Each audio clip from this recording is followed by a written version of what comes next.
জামাত এনসিপিকে bold out কইরা দিছে। জাতীয় নাগরিক পার্টি এনসিপির যেই ধান্দা, উদ্দেশ্য বা লক্ষ্য ছিল সব কিছু ধুলার সাথে মিশে দিয়েছে জামাত। জামাত কিভাবে এনসিপিকে বোল্ড আউট করলো, এনসিপির কি কি ধান্দা বা উদ্দেশ্য ছিল সেইটা জানলে আপনারা অবাক হয়ে যাবেন। ওই বিষয়টা নিয়ে আপনাদেরকে বলবো। আপনাদের প্রথমে একটা প্রশ্ন করি, জামাতের সাথে যদি এনসিপি জোট না করত তাহলে জাতীয় নির্বাচনে এনসিপি কি একটা আসনও পেত? অথবা যেই স্থানীয় সরকার নির্বাচন হবে এই নির্বাচনে এনসিপি এককভাবে নির্বাচন করার কথা বলতেছে। যদি এনসিপি এককভাবে নির্বাচন করে তাহলে কি একটা জায়গায় তারা জিতে আসতে পারবে? আপনার মতামত কি? আপনারা আপনাদের মূল্যবান মতামত জানাবেন। একই সাথে ভিডিওতে লাইক কমেন্ট করে একটু শেয়ার করে দিবেন, সবার জানা দরকার। বিশেষ করে জামাত এবং এনসিপির সমর্থকদের আজকের এই বিষয়টা জানা দরকার। জামাত কিভাবে এনসিপিকে আউট করলো এই বিষয়টা জানার আগে এনসিপির ধান্দা এবং উদ্দেশ্যটা আমাদের জানতে হবে। এনসিপির ধান্দা কি ছিল? এই যে জাতীয় সংসদ নির্বাচনে এনসিপি জামাতের সাথে জোট করার একটাই উদ্দেশ্য, জামাতের নেতাকর্মীদের কিছু সমর্থন নিয়ে কয়েকটা আসনে জিতে আসা। সেইটা কিন্তু এনসিপি সফল হয়েছে। এনসিপির নেতারা যে সকল আসন থেকে এমপি হয়েছে সেগুলো আসনে জামাতের নেতাকর্মীরা কিন্তু এনসিপির এমপি প্রার্থীদের যথেষ্ট পরিমাণ সহযোগিতা করেছে, যার কারণে এনসিপি কয়েকটা আসন পেয়েছে এবং এমপি হয়ে জাতীয় সংসদে কথা বলতে পারতেছে। এরপরে এনসিপির ধান্দা ছিল ঠিক জামাতের ঘাড়ের উপরে ভর কইরা এই স্থানীয় সরকার নির্বাচন যেগুলো হবে সেগুলোতে জামাতের সাথে নেগোসিয়েশন কইরা কয়েকটা জায়গা থেকে জিতে আসা। মানে এনসিপির নেতাকর্মীরা কয়েকটা জায়গা থেকে জিতে আসবে জামাতের ঘাড়ের উপর ভর দিয়া। জামাত সেইটা একবারে ধুলার সাথে মিশে দিছে। জামাত এনসিপিকে ডিরেক্ট বলে দিছে, আপনি রাজনৈতিক দল হিসাবে এককভাবে স্থানীয় সরকার নির্বাচনগুলো করেন। এখন এনসিপির সমর্থন কেমন আছে সেটা আমরা কিন্তু সবাই জানি। এই যে পৌরসভার নির্বাচন, তারপরে উপজেলার নির্বাচন, এরপরে ইউনিয়ন পরিষদ নির্বাচন, সব জায়গাতে এনসিপি কিন্তু তাদের প্রার্থী খুঁজে পাবে না। কিন্তু জামাতের সাথে নেগোসিয়েশন করলে তাদের যে প্রার্থীগুলো পরিচিত না তাদেরকেও কিন্তু এনসিপি দাঁড় করিয়ে দিতে পারত। জামাত সেই সুযোগটা এনসিপিকে দিল না। না দিয়ে এনসিপিকে বলছে আপনি এককভাবে নির্বাচন করেন। জামাত বলছে আমিও এককভাবে নির্বাচন করব। এই ক্ষেত্রে এনসিপিকে ডাইরেক্ট আউট করে দিছে। এই গোপন কথাটা কিন্তু ফাঁস হয় নাই। ফাঁস না হয়ে এনসিপি বলতেছে যে আমরা স্থানীয় সরকার নির্বাচন এককভাবে করব। আসলে বাস্তবতা হচ্ছে জামাত তাদের সাথে জোট করে স্থানীয় সরকার নির্বাচন করবে না। এটা হচ্ছে আসল ঘটনা। এর প্রেক্ষিতে এনসিপি মুখ রাখার জন্য বলতেছে যে আমরা এককভাবে নির্বাচন করব, এখানে জামাতের সাথে কোনো জোট হবে না। আসলে জামাত তাদেরকে জোটে নিবে না। আবার জামাত একটা মহা পরিকল্পনা করেছে, আপনারা এর পূর্বেও শুনেছেন, এখনো সেটা একটু বলি। জামাত ছায়া সরকার গঠন করেছে এবং সেটা প্রকাশ্যে নিয়ে আসবে 2-1 দিনের মধ্যেই।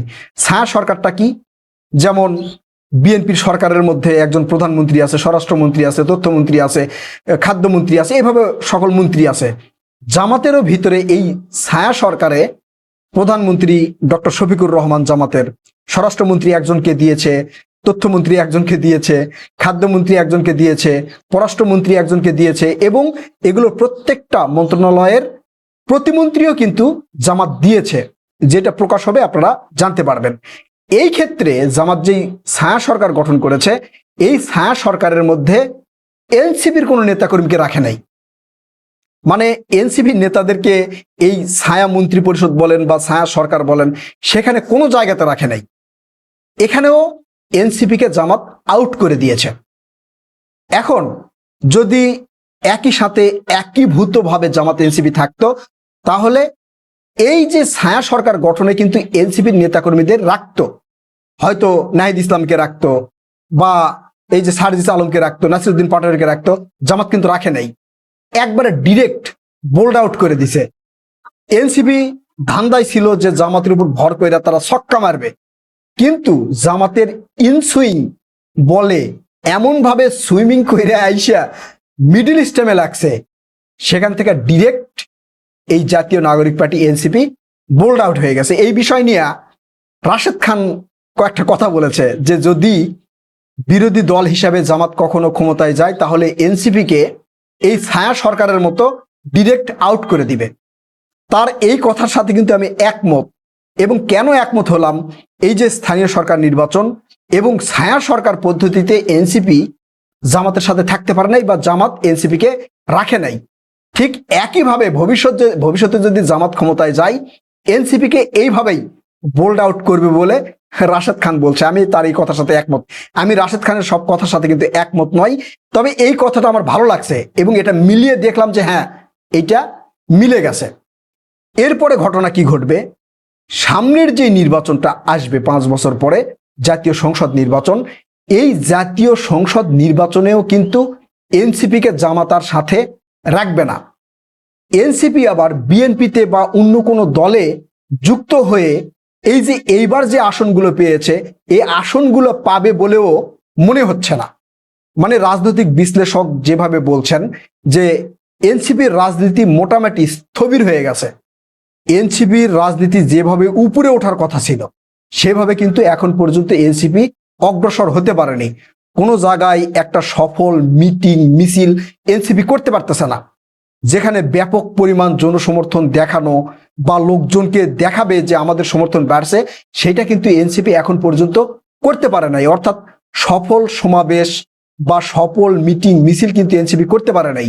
আমরা অতীতে দেখেছি এনসিপি যদি কোনো জায়গায় একটা মিটিং মিছিল করেছে সেখানে লোকজন সাপ্লাই দিয়েছে জামাত শিবির থেকে, অর্থাৎ জামাত শিবিরের যারা আছে তারা সেখানে লোকজন সাপ্লাই দিয়ে বেশি লোকজন দেখাইছে। যখন জামাত শিবির এনসিপির পাশে থেকে সরে গেল, মিটিং মিছিলে লোক সাপ্লাই দেওয়া বন্ধ করে দিল, তখন থেকে বোঝা গেল যে আসলে এনসিপির যে সমর্থন সেটা একদম তলানিতে নেমেছে। তাদের নেতাকর্মীদেরই অনেকেই সেই সকল মিটিং মিছিলে উপস্থিত হয় না। এতেই বোঝা যাচ্ছে যে এনসিপির রাজনীতি মোটামুটি স্থবির হয়েছে। আবার অনেকেই অভিযোগ করেন এনসিপি যে আসনগুলো পেয়েছে এই আসনগুলো ডক্টর মোহাম্মদ ইউনূসের আশীর্বাদে পাইছে। এটা অনেকেই অভিযোগ করেন, যার কোনো সুনির্দিষ্ট প্রমাণ নাই, হতেও পারে নাও হতে পারে। এখন পরবর্তী যে নির্বাচনগুলো হবে সেই নির্বাচনগুলো নিরপেক্ষ এবং স্বচ্ছ হবে বলে অনেকেই মনে করছেন। তো সেই ক্ষেত্রে এনসিপি যদি এককভাবে নির্বাচন করে কোনো জোটে যদি না যেতে পারে তাহলে এনসিপির এইবারের যতগুলো আসন পাইছে ততগুলো আসনও পাবে না। অর্থাৎ এনসিপিকে যদি জামাত পুরোপুরি বোল্ড আউট করে দেয় সব জায়গা থেকে, জোট থেকেও যদি বোল্ড আউট করে দেয়, তাহলে এনসিপির রাজনীতি অন্যান্য রাজনৈতিক দলের মতো কিন্তু হয়ে যাবে। আমরা অন্যান্য রাজনৈতিক দলগুলো দেখি যে 2-3 নেতাকে চিনি, অনেক রাজনৈতিক দল আছে, নিবন্ধিত রাজনৈতিক দল আছে, তাদের নেতাদের আমরা চিনিও না। ঠিক সেই পর্যায়ে এনসিপি চলে যাবে বলে অনেকেই মনে করছেন। প্রিয় দর্শক, আর বেশি বাড়াবো না, আপনারা আপনাদের মতামত জানাবেন আসলে এনসিপির পরিস্থিতি কি, জামাত কেন এনসিপিকে এইভাবে বোল্ড আউট করলো, ভবিষ্যতে এনসিপি কোন পথে যাবে। আপনারা আপনাদের মূল্যবান মতামত জানাবেন। কথা হবে নতুন কোনো ভিডিওতে, ততক্ষণ পর্যন্ত ভালো থাকবেন ইনশাআল্লাহ। আল্লাহ হাফেজ।